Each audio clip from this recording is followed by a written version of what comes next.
இதுக்கு தேவைப்படுற மசாலா ஐட்டம்லாம் நம்ம ஆட் பண்ணிடலாங்க. மஞ்சள் தூள் 2 ஸ்பூனாக போட்டுங்க. 2 ஆட் பண்ணிங்கன்னா கரெக்டாக இருக்கும். ஏன்னா இது ஒரு எல்லோயிஷாக தான் இருக்கும் கிரேவி, ரொம்ப ரெட்டிஷாக இருக்காது. அதனால் ஒரே 1 ஸ்பூன் தனி மிளகாய் தூளுங்க. இந்த ஸ்பூனில், ரொம்ப சின்ன ஸ்பூன் இது, இந்த ஸ்பூனில் போடுறேன். மல்லித்தூள் 2ங்க. சரிங்களா? சோம்புத்தூள் 1 ஸ்பூன், சீரகத்தூள் 1 ஸ்பூன், கரம் மசாலா 1 ஸ்பூன். இவ்வளோ தாங்க இதுக்கு தேவை. இதோட கலந்து இந்த காய்கறி நல்லா வேகணும். அதுக்கு தேவைப்படுற அளவுக்கு நம்ம இப்போ தண்ணியை ஊற்றிடுவோம். இதே ஸ்டேஜில் நம்ம கொழுப்பையும் நம்ம ஆட் பண்ணிடலாங்க. இது மட்டன் கொழுப்புங்க. நீங்கள் கறி கடையில் சொல்லி வச்சுருந்தீங்கன்னா கண்டிப்பாக கிடைக்கும். உங்களுக்கும் கறி வாங்கும்போது கேட்டிங்கன்னா தருவாங்க. இந்த கொழுப்பையும் இதில் ஆட் பண்ணி நல்லா கட்டி கொழுப்பாக இருக்குது. தால்ச்சா நல்ல மணமாக இருக்குங்க. அப்போ தான் இதோட நம்ம தண்ணி ஆட் பண்ணி கொதிக்க விட்டுருவோங்க.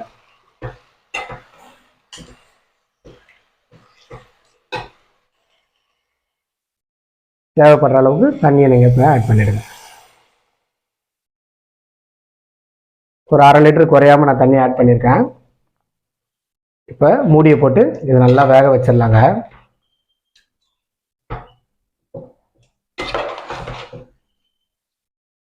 நம்ம தால்ச்சா வந்து ஆல்ரெடி இன்னொரு பாத்திரத்தில் வச்சுருந்தேங்க. அது கிண்டலாம் அந்த அளவுக்கு வசதியாக இல்லை, நல்லா ஃபுல்லாகிடுச்சு. அதனால் அதை விட கொஞ்சம் பெரிய பாத்திரத்தில் நான் மாற்றி வச்சுருக்கேங்க. இப்போ வேகட்டுங்க. அடுத்து நம்ம என்னென்ன ஆட் பண்ணாங்கிறத பார்த்துக்குவோம். பாருங்க, நல்லா கொதிச்சிருச்சுங்க. காய்கறி எல்லாம் ஓரளவுக்கு வெந்துருச்சு. இது ஒரு 3/4 வேக்காடு இருக்கும்போது இது மாதிரி முழுசாக இருக்கும். ஒரு 3/4 வேக்காடு வெந்த உடனேங்க நம்ம புளியை ஆட் பண்ணிக்கலாம். நல்லா இது கொஞ்சம் புளிப்பாக இருந்தால் நல்லா இருக்குங்க. உங்களுக்கு தேவைப்படுற அளவுக்கு ஆட் பண்ணிக்கலாம். இங்கே கல்யாணத்துங்கள் எல்லாம் தாளிச்சா வந்து புலவுக்கு தாளிச்சாலாம் நல்ல புளிப்பாக தான் இருக்கும். நான் அந்த அளவுக்கு மட்டும் ஆட் பண்ணிக்கிறேன். இதுவும் சேர்ந்து இந்த புளி வாடை போகிற வரைக்கும் கொதிக்கிட்டோங்க. நெக்ஸ்ட் நம்ம பருப்பும் தேங்காயும் ஆட் பண்ணி இதை ஃபினிஷ் பண்ணிடலாங்க. இப்போ புளி சேர்ந்து நல்லா கொதிச்சிருச்சுங்க. இந்த ஸ்டேஜில் நம்ம மாங்காவும் நம்ம ஆட் பண்ணிக்கலாங்க. இந்த மாங்காவோட சேர்ந்து ஒரு பெரட்டி விட்டுட்டு இப்போ இந்த டிஷ்ஷுக்கு தேவைப்படுற அளவுக்கு பருப்பு நம்ம ஆட் பண்ணிக்கலாங்க. இப்போ நீங்கள் ஒரு 5 பேருக்கு செய்கிறீங்கன்னா குறைஞ்சது ஒரு 100 கிராம் ஆச்சும் பாயில் பண்ணி ஆட் பண்ணிக்கோங்க. கரெக்டாக இருக்கும். இது நல்ல திக்காக தாங்க இருக்கும் கிரேவி.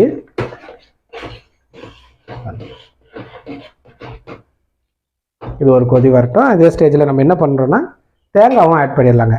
தேங்காயில் நான் ஒரு 10 முந்திரியை போட்டு அரைச்சிருக்கேங்க. இன்க்ரீடியன்ஸை சொல்லியிருக்கேன் பாருங்கள்.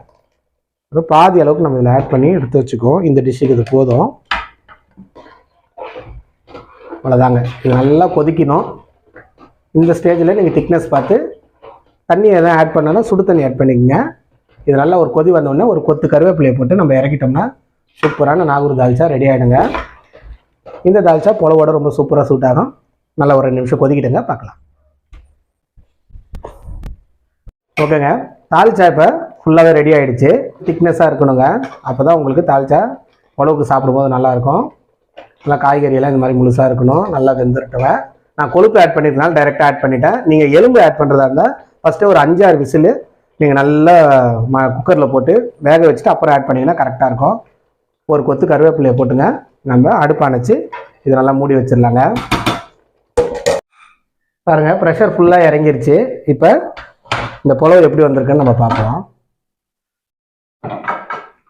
நம்ம அந்த பெரிய டம்ளரில் 2 டம்ளர் ஆட் பண்ணியிருந்தோம். ஒரு 5 பேர் சாப்பிட்ற அளவுக்கு கரெக்டாக இருக்குங்க. அடிக்கடி பிடிக்கல, அளவுலாம் கரெக்டாக இருக்குது. புலவு நல்ல உதிரியாக வந்திருக்கு. நல்ல வாசமாக இருக்குங்க. இப்போ இதுக்கு வந்து நான் இன்னும் கொஞ்சம் கீ ஆட் பண்ணிக்கிறேன். ஆட் பண்ணி நம்ம இப்போ க்ளோஸ் பண்ணி வச்சுருவோம். தால்ச்சாவும் ரெடி ஆகிடுச்சு.